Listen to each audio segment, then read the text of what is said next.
ഈശോമിശിഹായ്ക്ക് സ്തുതിയായിരിക്കട്ടെ. ഏറ്റവും സ്നേഹം നിറഞ്ഞവരെ, നോൻപ് കാലത്തിൻ്റെ അതിവിശുദ്ധമായ 5-ാമത്തെ വ്യാഴാഴ്ച, വിശുദ്ധ യോഹന്നാൻ അതിമനോഹരമായി പറയുന്നു, ക്രിസ്തുവിൻ്റെ വചനം ജീവിതത്തിൽ ആരാണോ സ്വഭാവമാക്കി മാറ്റുക, അവരാരും ഒരിക്കലും മരിക്കുകയില്ല. എത്രമാത്രം ഒരു വലിയ ശക്തി തരുന്ന വാക്കാണിത്.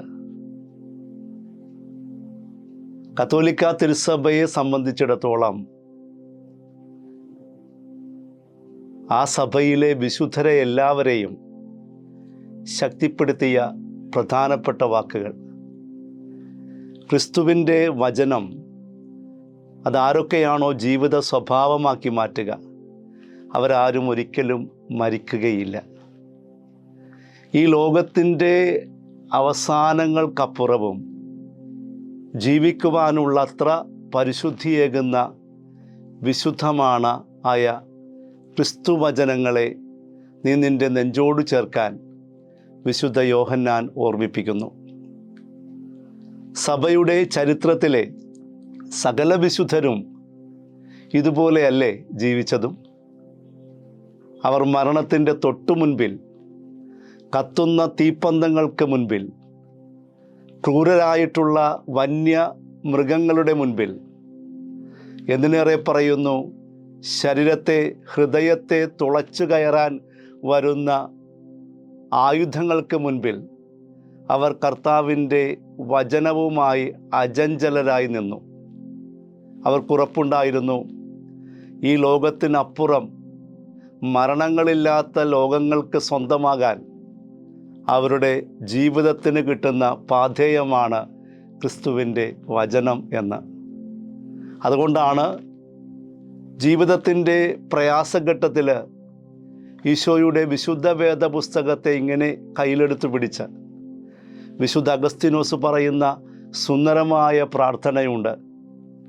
എൻ്റെ ദൈവമേ, എൻ്റെ ശരീരത്തിൽ ഒഴുകുന്ന രക്തത്തെ നീ എണ്ണയാക്കുക, എൻ്റെ ദേഹത്ത് തുടിക്കുന്ന ഞരമ്പിനെ നീ അതിലെ തിരിയാക്കുക, അതെന്നും നിൻ്റെ വചനമാകുന്ന സക്രാരിയിൽ സ്നേഹത്തിൻ്റെ പ്രകാശമായി എഴുന്ന കത്തട്ടെ എന്ന്.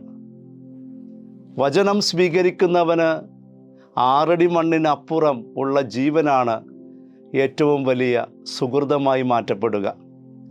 കേവലം 15 വയസ്സിൽ മരണമടയാനൊരുങ്ങുന്ന വിശുദ്ധനായ കാർലോ അക്യൂറ്റസ് തൻ്റെ അമ്മയോട് കരഞ്ഞുകൊണ്ടിരിക്കുന്ന മകൻ്റെ വിയോഗമടുക്കുമ്പോൾ കരയുന്ന അമ്മയുടെ മുമ്പിലിരുന്നു കൊണ്ട് പുഞ്ചിരിച്ചുകൊണ്ട് ഇവൻ പറയുന്നുണ്ട്, മമ്മ, നീ എന്തിനാണ് കരയുന്നത്?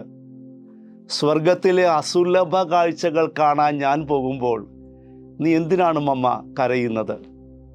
ഉള്ളിൻ്റെ ഉള്ളിൽ, ഹൃദയത്തിൻ്റെ അറകളിൽ ക്രിസ്തുവിൻ്റെ വചനങ്ങളുള്ളവർ ഒരിക്കലും മരിക്കപ്പെടുന്നില്ല. അതുകൊണ്ടല്ലേ വിശുദ്ധയായ കൊച്ചു ത്രേസ്യ പറയുക, മരണത്തിനപ്പുറം സ്വർഗത്തിലിരുന്ന് ഞാൻ നിങ്ങൾക്കായി സ്നേഹത്തിൻ്റെ ചുവന്ന റോസാപുഷ്പങ്ങൾ വർഷിക്കുമെന്ന്. സ്നേഹത്തിൻ്റെ ചുവന്ന റോസാപുഷ്പങ്ങൾ വർഷിച്ചുകൊണ്ട് വിശുദ്ധ കൊച്ചു ത്രേസ്യയായും നിന്നോടും എന്നോടും പ്രിയപ്പെട്ടവരെ പറയുന്നു, ആരാണോ ക്രിസ്തുവിൻ്റെ വചനത്തെ ഹൃദയത്തോട് ചേർത്ത് പിടിക്കുക, അവരുടെ ജീവിതങ്ങൾ മരണമടയപ്പെടുന്നില്ല. അവയെല്ലാം ക്രിസ്തുവിൻ്റെ അൽത്താരയിൽ കത്തി നിൽക്കുന്ന സ്നേഹത്തിൻ്റെ വറ്റാത്ത അടയാളങ്ങളാകും, ദീപങ്ങളായി മാറും. അതുറപ്പാണ്. ഈശോമിശിഹായ്ക്ക് സ്തുതിയായിരിക്കട്ടെ.